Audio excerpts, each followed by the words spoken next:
Il y a presque 70 ans, aujourd'hui, jour pour jour, le lundi 20 octobre 1941, dans le courant de la matinée, des bruits courent dans le camp d'internement de Choiseul, près de Châteaubriand, en Loire-Atlantique.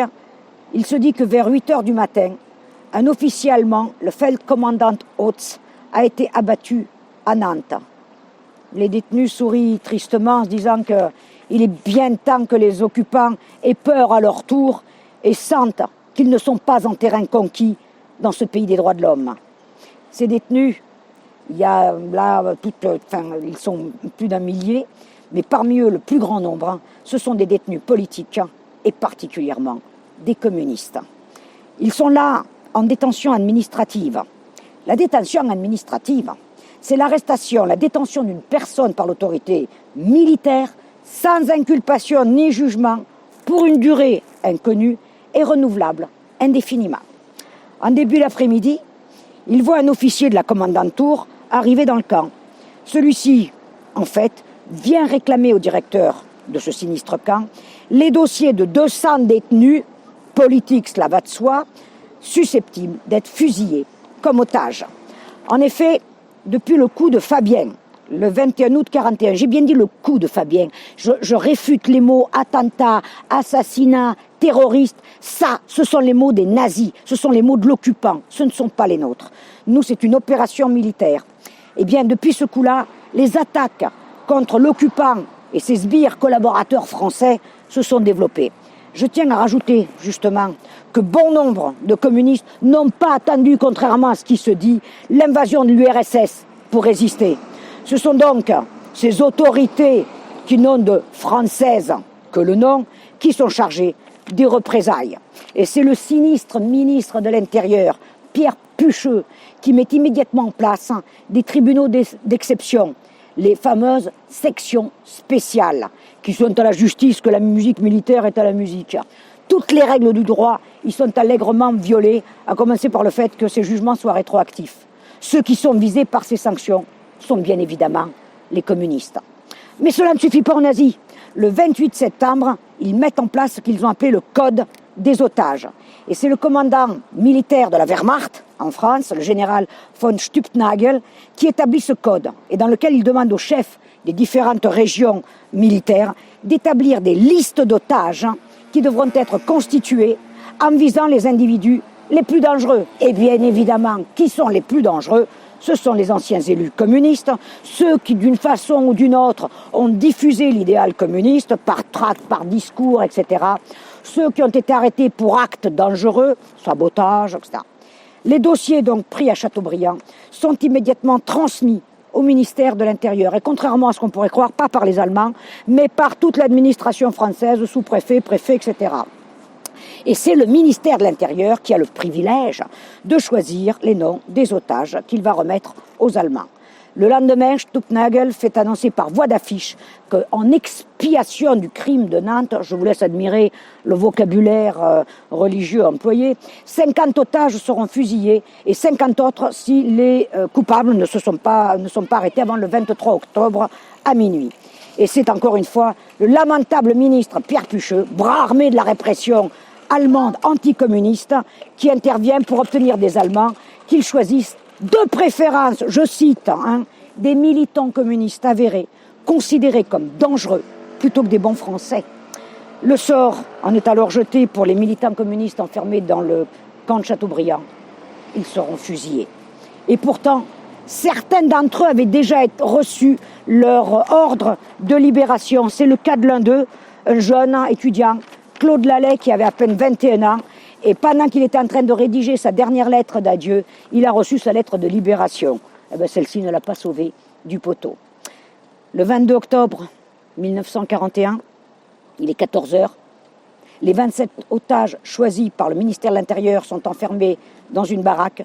Ils ont une feuille de papier, une enveloppe, juste le temps d'écrire un petit mot à leur famille, ou bien une planche de la baraque où ils vont laisser leurs dernières pensées pour leurs camarades. Aucun ne pleurniche sur son sort ni ne regrette son idéal. Tout le monde, bien évidemment, connaît les derniers mots du gamin qui était là, parce qu'il faut le dire, il était tout jeune, Guy Môquet, il avait 17 ans. Certes, écrit-il, j'aurais voulu vivre, mais ce que je souhaite de tout mon cœur, c'est que ma mort serve à quelque chose. Et il gratte sur la planche de la baraque, soyez dignes de nous, les 27 qui allons mourir. Être digne, ce n'est pas reculer, au contraire, cela signifie continuer le combat. Et c'est en chantant la Marseillaise, l'Internationale, le chant du départ, la jeune garde, qu'ils sont amenés au peloton d'exécution dans une sablière proche. 9 poteaux sont dressés là, 90 hommes sont présents en peloton d'exécution. Les condamnés ont voulu aller au-devant de la mort, les mains libres et les yeux grands ouverts sur leur éternité. Leur exécution a lieu en 3 salves, 15h55, 16h, 16h10. En 15 minutes, le crime est achevé. Les otages sont morts debout en criant « Vive la France !» Vive le Parti communiste, vive l'URSS, et le métallurgiste Jean-Pierre Timbaud crie vive le Parti communiste allemand. Au camp de Choiseul, le soir, il y a l'appel, et le bureau a oublié de rayer les noms des fusillés. Aussi, à l'appel de leur nom, un ami, à chaque fois, répond fusillé, mort pour la France. 27 fois. C'est ainsi sans doute, comme l'écrivait Aragon, qu'ils ont inventé ce cérémonial simple et touchant, qui chaque année est répété aux commémorations de Chateaubriand, durant lesquelles je voudrais rappeler avec une infinie amertume, le drapeau rouge est interdit sur l'estrade officielle. Quelle honte! Le même jour à Nantes, 16 autres patriotes sont exécutés par les nazis et 5 autres encore au Mont-Valérien à Paris. Et le lendemain, 50 autres otages seront à leur tour fusillés près de Bordeaux. Après le massacre de Chateaubriand, l'occupant allemand voulait terroriser la population française et la dresser contre les résistants. Eh bien, c'est tout l'inverse qui se produit. Les barbares voulaient les tuer, annonce une belle affiche. Ils les ont rendus immortels. Pour répondre à d'infâmes sites prétendument d'histoire qui écrivent, je cite, « Dans les années qui vont suivre, le Parti communiste exploitera la mort de l'innocent Guy Môquet et de ses camarades pour faire oublier son retard à s'engager dans le combat contre l'occupant. » Moi, je réponds et que dès le 23 octobre, dans un appel radiodiffusé à la BBC de Londres, le général de Gaulle déclare ouvertement, 4 mois après l'agression de l'URSS, la guerre doit être conduite par ceux qui en ont la charge. Actuellement, la consigne que je donne pour le territoire occupé, c'est de ne pas y tuer d'Allemands. Mais dire qu'il ne faut pas tuer d'Allemands, mais c'est un horrible aveu de la résistance dans son irrépressible développement. Que doit-on penser alors de son appel du 18 juin à la résistance ? Quelle résistance? Que serait devenu de Gaulle lui-même s'il avait été obéi? Quelle France aurait-il représenté à la libération?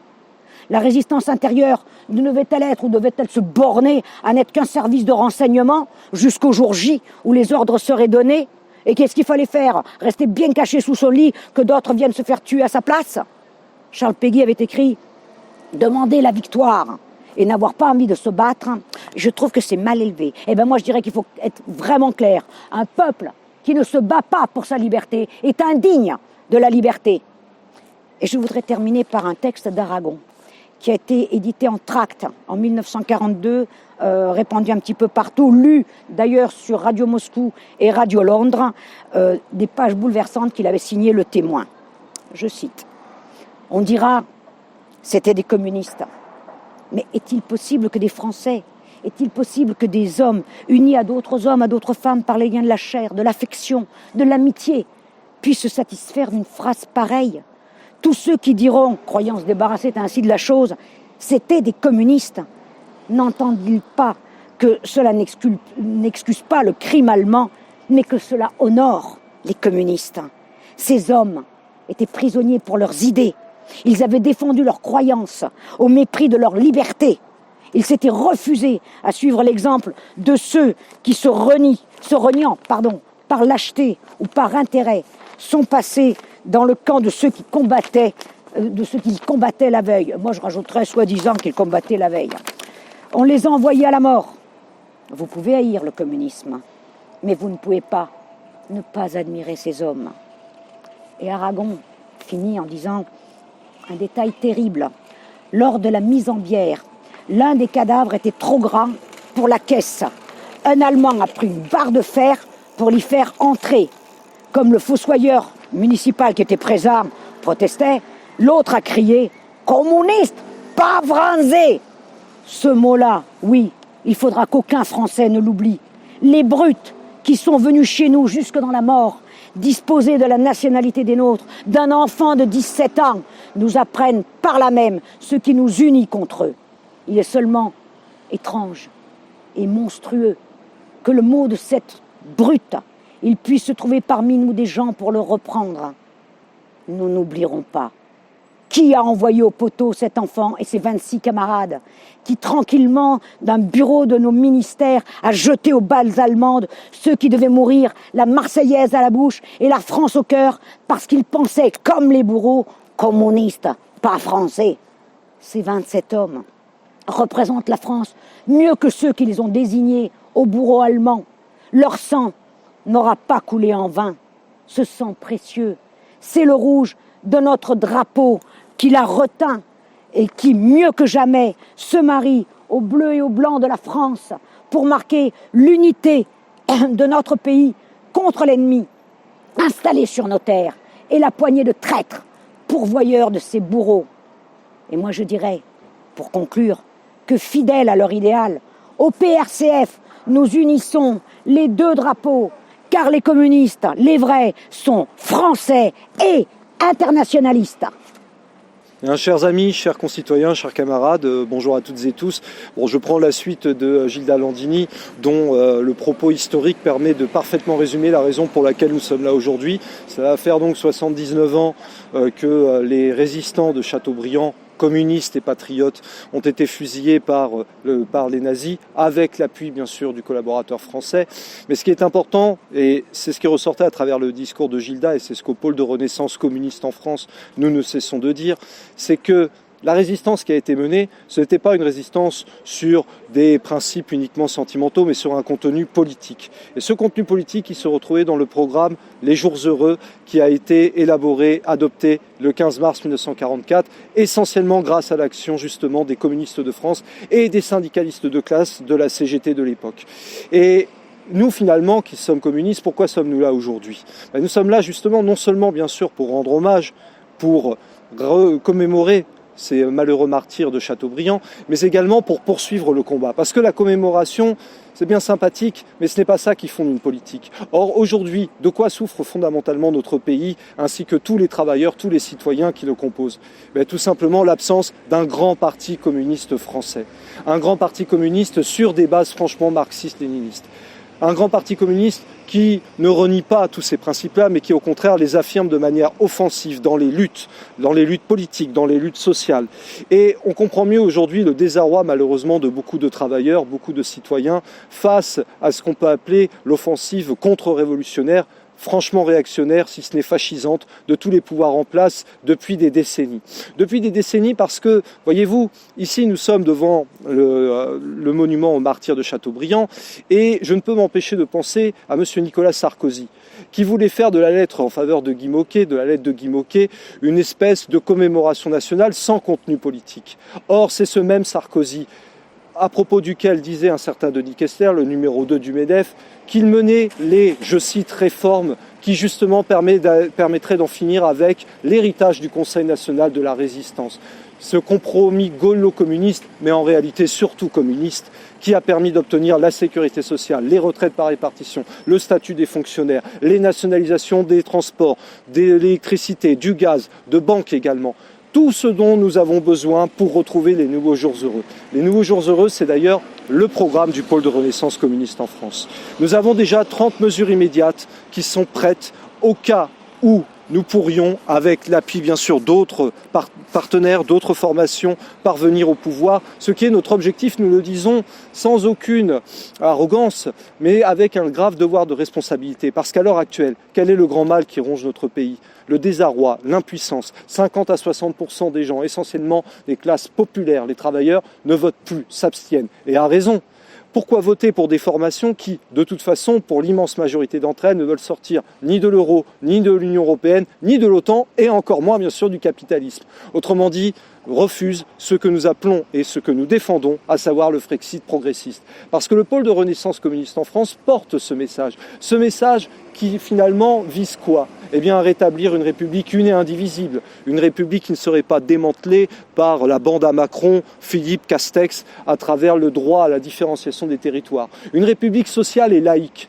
Puisque nous sommes dans le contexte actuel, permettez-moi de rappeler que M. Macron est celui qui souhaitait réparer le lien abîmé entre l'Église et l'État, entre l'Église catholique et l'État. Voilà ce qu'est la laïcité selon Macron. Et que dire de la République sociale qui est littéralement balayée, charcutée par toutes les eurodirectives de démantèlement des services publics, de dissolution des conquêtes sociales, mais également des libertés publiques qui ont été obtenues par la lutte, que ce soit en 1936, en 1945, bien avant même, on peut remonter à 1906, à 1910, à la Commune. Bref, par la lutte.